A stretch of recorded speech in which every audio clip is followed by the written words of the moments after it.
현대어 성경 읽기 사무엘하 9장. 사울의 후손들을 돌보는 다윗. 어느 날 다윗이 신하들에게 물었다. 사울의 집안에서 아직도 살아남은 사람이 누가 있느냐? 그런 사람 있으면 내가 친구 요나단을 생각해서 그를 잘 돌보아 주겠다. 사울의 집안에는 시바라는 종이 있었는데 마침 누가 그를 기억하여 다윗에게로 데려왔다. 네가 시바냐? 하고 왕이 묻자 예 그렇습니다. 제가 임금님께 무엇을 도와드릴 수 있겠습니까? 하고 시바가 대답하였다. 왕이 그에게 물었다. 사울의 집안에서 살아남은 자가 아무도 없느냐? 그런 사람이 있다면 내가 이미 하나님께 서약한 대로 그에게 호의를 베풀어 주겠다. 시바가 대답하였다. 요나단의 아들이 한 사람 살아있는데 두 다리를 다 접니다. 시바는 이렇게 짧은 대답 속에서도 요나단의 아들이 절름발이라는 사실을 알려줌으로써 그가 다윗에게 정적이 될 수 없음을 처음부터 밝혀주었다. 이는 상전을 살리려는 의도였다. 그가 어디에 있느냐? 하고 왕이 물었다. 로드발에 있는 암미엘의 아들 마길의 집에 있습니다. 라고 시바가 대답하였다. 왕이 요단강 동쪽 마하나임 근처의 로드발로 사람을 보내어 요나단의 아들을 왕궁으로 데려왔다. 사울의 손자이며 요나단의 아들인 무비보셋은 왕 앞에 이르자 엎드려 근절을 하였다. 그대가 무비보셋이요? 하고 다윗이 묻자 예 그렇습니다. 라고 그가 대답하였다. 그러자 다윗은 그를 위로하고 안심시켜 주었다. 조금 더 두려워하지 마시오. 나는 그대의 선친 요나단과의 우정을 생각해서 그대에게 호의를 베풀 작정이요. 그대의 할아버지 사울의 옛날에 차지하였던 토지는 모두 그대 앞으로 되돌려 주겠소. 그리고 이후로 그대는 언제나 나의 식탁에서 함께 식사하도록 하시오. 무비보셋이 다시 엎드려 근절을 하고 아뢰었다. 이 종은 그토록 크신 임금님의 은총을 받을 자격이 없습니다. 저는 한 마리 죽은 개보다도 나을 것이 없습니다. 그러나 왕은 시바를 불러서 이렇게 명령하였다. 사울과 그의 집안이 차지하였던 토지를 모두 내가 그의 손자인 무비보셋에게 주었다. 너는 이제 네 모든 아들과 종들을 거느리고 그 땅에 농사를 지어 네 상전의 손자가 먹고 살기에 넉넉한 양식을 데워주어라. 그리고 무비보셋은 언제나 내 식탁에서 식사할 것이다. 그런데 시바에게는 15명의 아들과 20명의 종이 있었다. 시바가 대답하였다. 나의 주 임금님께서 명령하신 그대로 이 종이 모두 실행하겠습니다. 이리하여 시바의 온 식구가 무비보셋의 종이 되었다. 무비보셋은 예루살렘으로 집을 옮겨 살며 언제나 왕의 아들들과 함께 왕의 식탁에서 식사하였다. 무비보셋은 두 다리를 저는 데다가 항상 왕의 식탁에서 먹어야 하였으므로 늘 예루살렘에 머물면서 살았다. 아멘. 암몬 족속과의 전쟁. 10장. 그뒤 얼마 지나서 암몬 족속의 왕 나하스가 죽자 그의 아들 하눈이 아버지의 왕위를 이어받아 새 왕이 되었다. 나하스는 사울이 적이기 때문에 사울에게서 피신에 다니던 다윗에게 호의를 베풀었던 사람이다. 그래서 다윗은 이런 기회에 나하스의 호의에 보답할 생각을 하였다. 하눈의 아버지 나하스가 곤경에 빠진 나를 도와주며 나와 좋은 관계를 맺었기 때문에 나도 그의 아들 하눈에게 호의를 베풀며 좋은 관계를 계속해 나가고 싶다. 그래서 다윗은 나하스의 장례식에 사절단을 보내 조의를 표하게 하였다. 그러나 다윗의 조문 사절단이 암몬 족속의 땅에 다다르자 암몬 족속의 대신들이 나이 어린 왕에게 아주 그릇된 조언을 하였다. 임금님, 이스라엘의 왕 다윗이 이렇게 사절단을 보낸 것을 단순히 선왕의 영예를 기리고 조문을 전달하려는 것으로 여기십니까?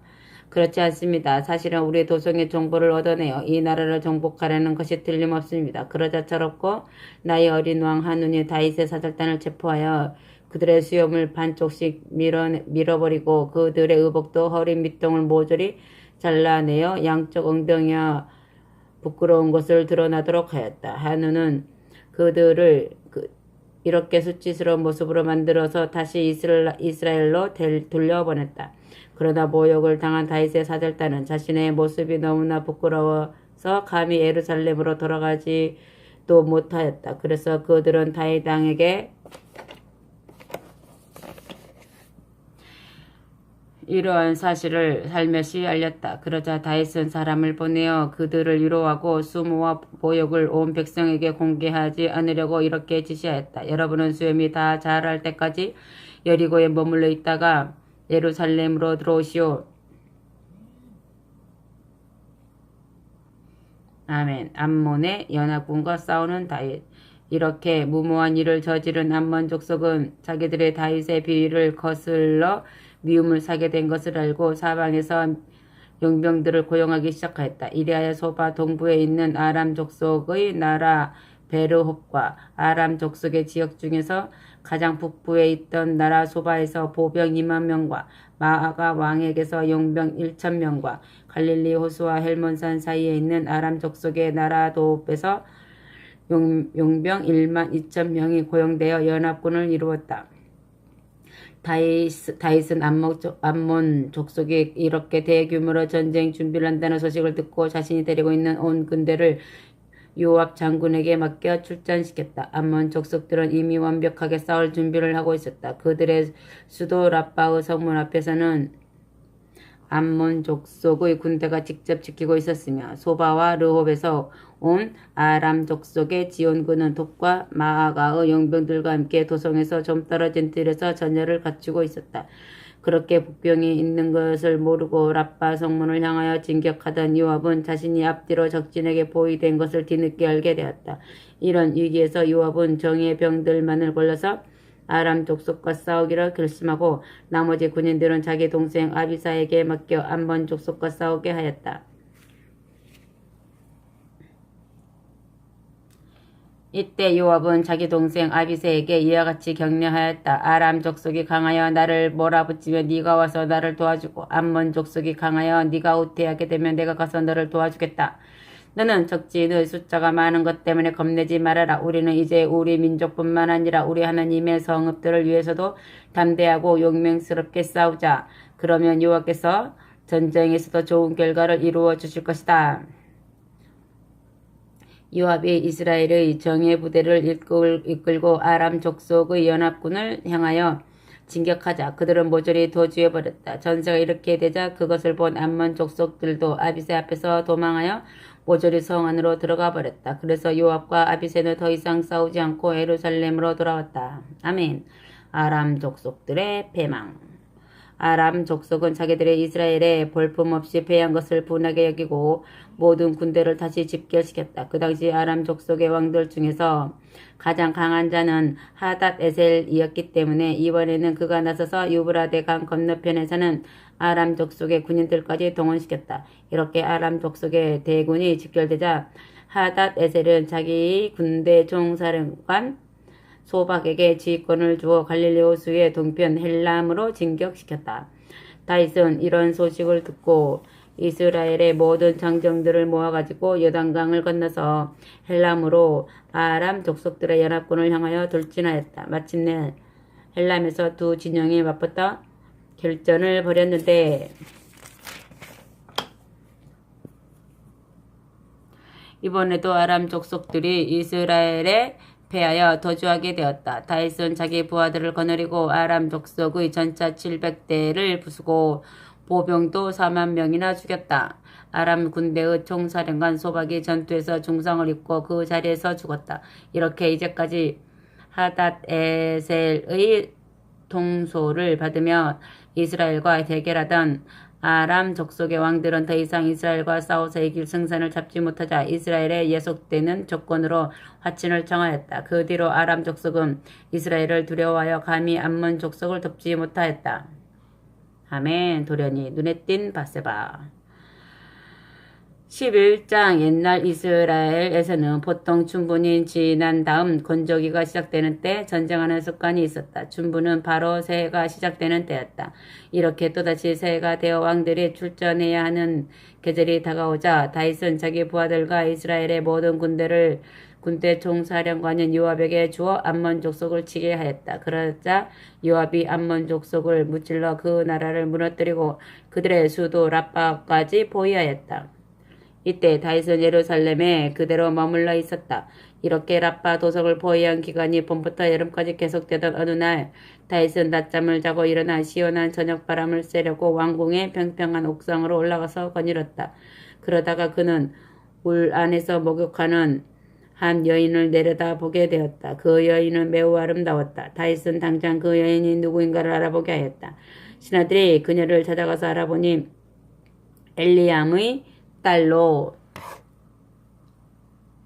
햇사람 우리야의 아내 바세바입니다 하고 일러주었다. 다윗은 그녀의 남편 우리야가 이스라엘의 용장으로 암몬 전선에 나아가 싸우는 기간을 이용하여 바세바를 왕궁으로 불러들였다. 바세바가 다윗에게 불려오자 다윗은 그녀와 잠자리를 같이 하였다. 그녀는 정결의식의 규정에 따라 부정한 몸을 깨끗이 씻은 다음에 왕궁으로 불려왔었다.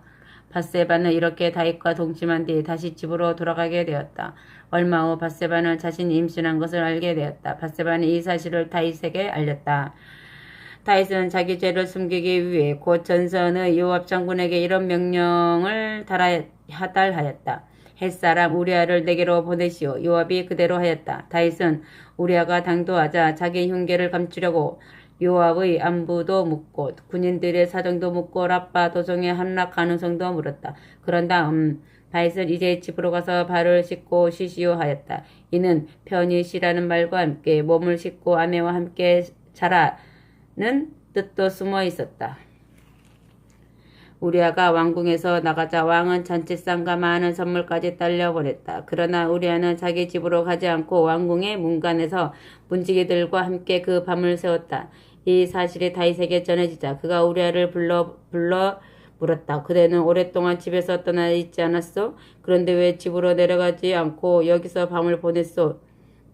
우리아가 대답하였다. 이스라엘과 유다의 장정들이 모두 싸움터에 나가 있고 여호와의 법궤도 아직 거기 있으며 나의 직속 상관인 요압과 그의 모든 용사들의 땅바닥에 지인을 치고 있는데 어떻게 저만 홀로 집으로 들어가서 좋은 음식을 먹고 마시며 아내와 함께 살 수 있겠습니까?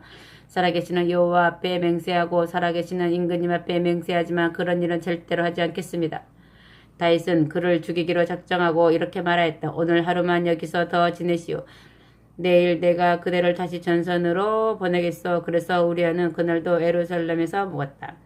셋째 날이 되자 다윗은 그를 자기 식탁에 초대하여 술을 많이 먹였다. 그러나 우리아는 그날 저녁에도 자기 집으로 내려가지 않고 다시 왕궁의 문간에서 문지기들과 함께 잤다. 간음죄를 은폐하려는 다윗. 넷째 날 아침 되자 다윗은 요압에게 편지를 한 장 써서 우리아의 손에 들려보냈다. 그 편지로 다윗은 이렇게 살인 명령을 전달하였다. 우리아를 전투가 가장 치열한 지점으로 내보내시오. 그런 뒤 그를 지원하던 군인들을 갑자기 흑대시켜 그가 혼자 싸우다가 전사하게 하시오. 요압은 이미 오랫동안 라빠성을 포위하고 있었기 때문에 적진 가운데서도 가장 수비가 강한 곳을 잘 알고 있었다. 그래서 그는 우리아를 바로 그런 곳에 배치하였다. 그런 다음 얼마 지나지 않아서 암몬 족속의 군인들이 성 밖으로 나와 요압의 군대와 싸우게 되었는데 요압의 주력 부대가 힘을 쓰지 않고 전투를 기피하였기 때문에 다윗의 부하 몇 사람과 함께 우리아도 이 싸움에서 전사하였다. 요압은 이 전투의 결과를 다윗에게 보고하였다. 그는 전령에게 이와 같이 가르쳐 주었다. 그대가 이번 전투의 상황을 모두 임금님께 보고하면 아마 임금님께서 화를 내시며 이렇게 물으실 것이오. 너희가 왜 그토록 성벽에 가까이 접근하였느냐? 적군이 성벽 위에서 밑으로 활을 쏠 줄도 몰랐었느냐? 너희는 여룹베셋의 아들 아비멜렉이 데베스에서 어떻게 죽었던가를 벌써 잊었느냐? 일개 여인이 성벽 위에서 던진 맷돌짝에 맞아 죽지 않았느냐?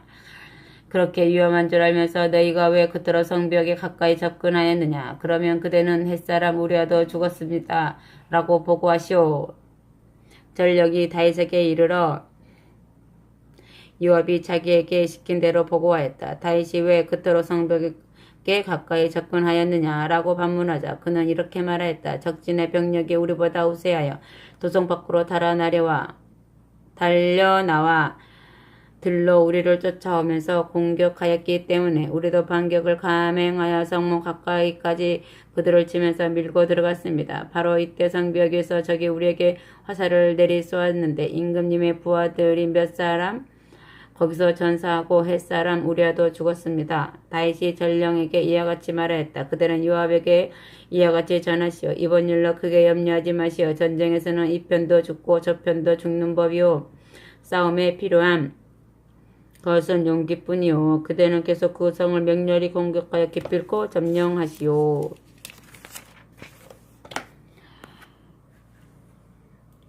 우리아의 아내는 남편이 전사하였다는 소식을 듣고 남편의 죽음을 슬퍼하며 울었다. 이렇게 남편의 죽음을 슬퍼하는 기간이 지나다 다윗은 그녀를 왕궁으로 데려왔다. 이렇게 다윗의 아내가 된 밧세바는 얼마 지나지 않아서 다윗의 아들을 낳았다. 그러나 다윗이 행한 이 일이 여호와께서 보시기에 아주 흉악하였다. 하나님은 다윗과 요압과 전령과 모든 사람이 간음죄를 은폐하고 살인죄를 짓는 것을 악하게 보시고 간섭하기 시작하셨다. 아멘. 자신의 죄를 깨닫는 다윗. 여호와께서 예언자 나단을 다윗에게 전령으로 보내셨다. 나단이 다윗을 찾아와 이런 말씀을 전하였다. 어떤 마을에 두 사람이 살고 있었는데 한 사람은 아주 부유하고 한 사람은 아주 가난했습니다. 그 부자에게는 아주 많은 양떼와 소떼가 있었습니다. 그러나 그 가난한 사람에게는 어린 양 한 마리밖에 없었습니다. 그는 새끼 암양 한 마리를 사다가 자기 자식들과 함께 키웠습니다. 그 어린 양은 주인의 밥그릇에서 함께 먹고 주인의 물그릇에서 함께 마시고 주인의 품에 안기어 함께 잤습니다. 주인은 이렇게 그 어린 양을 자기 딸처럼 귀여워하였습니다. 그런데 어느 날 그 부자에게 나그네가 한 사람이 찾아왔습니다. 부자는 손님에게 자기의 부유함을 자랑하고 살찐 짐승을 잡아 대접하고 싶었으나 자기의 양떼나 소떼 중에서는 한 마리도 잡기가 싫었습니다. 그래서 그 부자는 가난한 이웃 사람의 어린 양을 빼앗아다가 자기 양이나 잡은 듯이 허풍을 떨면서 손님 대접을 하였습니다. 다윗은 분노에 가득 차서 큰 소리로 나단에게 외쳤다. 살아계시는 여호와 앞에 분명히 맹세하지만 그런 녀석은 마땅히 사형을 받아야 한다. 그가 그 가난한 사람을 불쌍히 생각지 않고 그토록 교활하고 비겁한 짓을 하였으니 그 새끼 양을 4배로 갚아주어야 한다. 이때 나단이 다윗의 얼굴을 내려다보면서 입을 열었다. 그 사람은 바로 임금님이십니다. 이스라엘의 하나님 여호와께서는 임금님에게 이렇게 말씀하셨습니다. 내가 너를 양치는 목장에서 불러 이스라엘의 왕으로 기름 부어 세웠고 너를 잡아 죽이려고 온갖 음모와 술책을 다 쓰던 사울의 손아귀에서도 너를 항상 살려주었다. 나는 네 상전 사울의 왕궁도 네게 넘겨주었고 그의 궁녀들만이 아니라 그의 딸까지 네 아내로 삼아주었고 너를 유다와 이스라엘의 왕으로 세워주었다. 이것으로도 부족해서 네게 더 무슨 소원이 있었다면 나는 무엇이든지 더 주었을 것이다. 그런데 네가 어째서 내 뜻을 무시하고 나를 욕되게 하였느냐? 너는 남의 아내를 빼앗기 위하여 그 남편을 칼로 쳐 죽였다. 그것도 암몬 족속의 칼을 이용하여 교묘히 네 죄를 숨기면서 그를 살해하였다. 네가 나를 업신여기고 네 욕망을 채우기 위하여 간음과 살인으로 모든 사람을 속이고 햇사람 우리아의 아내를 네 아내로 삼았으니 이제부터는 앞으로 영영 네 집안에서 칼에 맞아 죽는 사람들이 끊어지지 않을 것이다. 특별히 내가 네 생전에 내릴 재앙을 똑똑히 들으라. 네가 낳은 자식들이 끊임없이 네게 재앙을 일으키도록 하겠다. 네 생전에 너 아내들을 빼앗아 다른 사람에게 주면 그가 대낮에 네 아내들을 데리고 잘 것이다. 너는 아무도 모르게 그런 일을 감쪽같이 저질렀으나 나는 대낮에 세상이 다 알도록 퍼뜨려서 온 이스라엘이 다 구경하도록 하겠다. 아멘. 죄를 사면해 주시는 여호와. 그러자 다윗이 나단 앞에 엎드려 자신의 죄를 고백하였다. 내가 여호와 앞에 죄를 지었습니다. 나단이 대답하였다. 임금님께서 자신의 죄를 인정하고 뉘우치셨기 때문에 여호와께서 용서하실 것입니다. 따라서 임금님은 죽지 않을 것입니다. 그러나 임금님께서 간음과 살인죄로 여호와를 모욕하였기 때문에 이번에 밧세바가 낳은 임금님의 아들은 틀림없이 죽을 것입니다. 나단은 이 말을 마치고 왕에게서 떠나 자기 집으로 돌아갔다. 아멘. 죄악의 씨는 죽는다.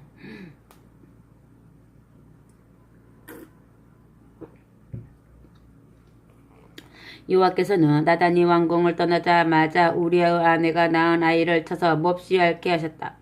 그러자 다윗은 성소로 하나님을 찾아가 이 어린아이를 살려달라고 애원하였다.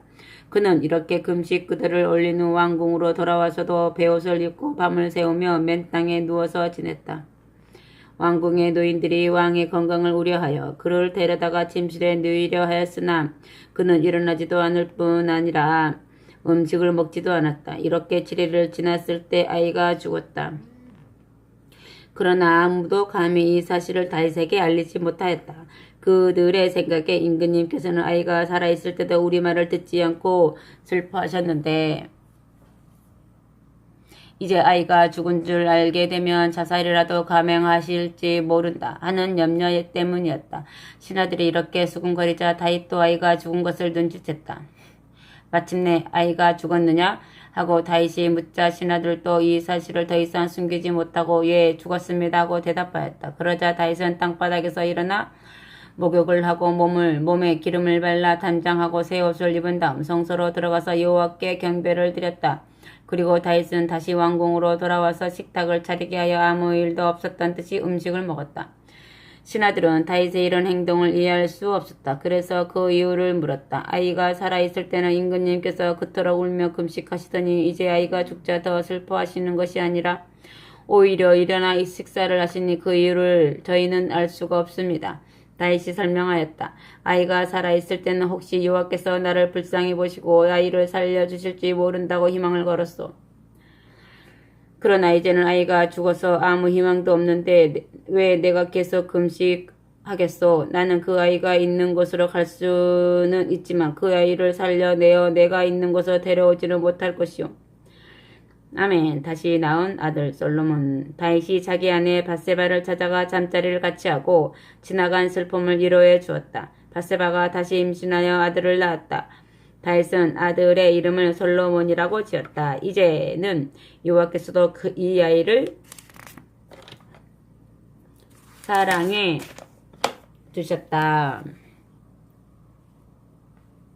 여호와께서 예언자 나단을 다윗에게 보내어 이 사실을 알려주셨다.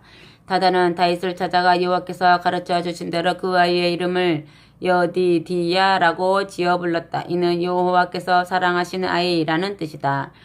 아멘. 암몬 족속의 수도 라빠의 함락. 요압 장군은 암몬 족속의 수도 라빠성을 공격하여 마침내 성의 앞부분을 점령하였다. 이때 요압이 다윗에게 몇 사람을 전령으로 보내어 이렇게 보고하였다. 제가 마침내 라빠성을 기습 공격하여 상수도와 연결된 시내가의 도시구역을 점령하였습니다. 이제는 임금님께서 직접 남아있는 이스라엘 군대를 거느리고 오셔서 이 성의 중심부를 점령하십시오. 이 성을 정복하는 일은 제게 허락된 권한이 아니니 임금님께서 직접 점령하시기 바랍니다. 다윗은 이스라엘의 남은 장정들을 모두 불러 모은 후에 라빠로 가서 그 성을 공격하여 점령하였다. 다윗은 암몬 족속의 신 밀곰의 머리에서 금면류관을 벗겨다가 머리에 썼는데 그 무게가 한 달란트나 되었고 그 면류관의 중앙에는 값비싼 보석도 하나 박혀 있었다. 그 밖에도 다윗은 그 성에서 많은 물건을 약탈하였다. 그리고 라빠 성의 주민들을 포로로 끌어다가 예루살렘 건설에 투입하였다. 그들은 톱으로 돌을 자르거나 정으로 돌을 깨고 다듬으며 대장간에서 새를 두드리고 가마에서 벽돌을 굽고 도끼로 통나무를 다듬는 등의 일을 하였다. 다윗은 암몬 족속의 다른 성읍과 그곳의 주민들에게도 라빠 성에서와 똑같이 처리하였다. 그러고 나서 다윗은 이스라엘 군대를 모두 거느리고 예루살렘으로 돌아왔다. 아멘.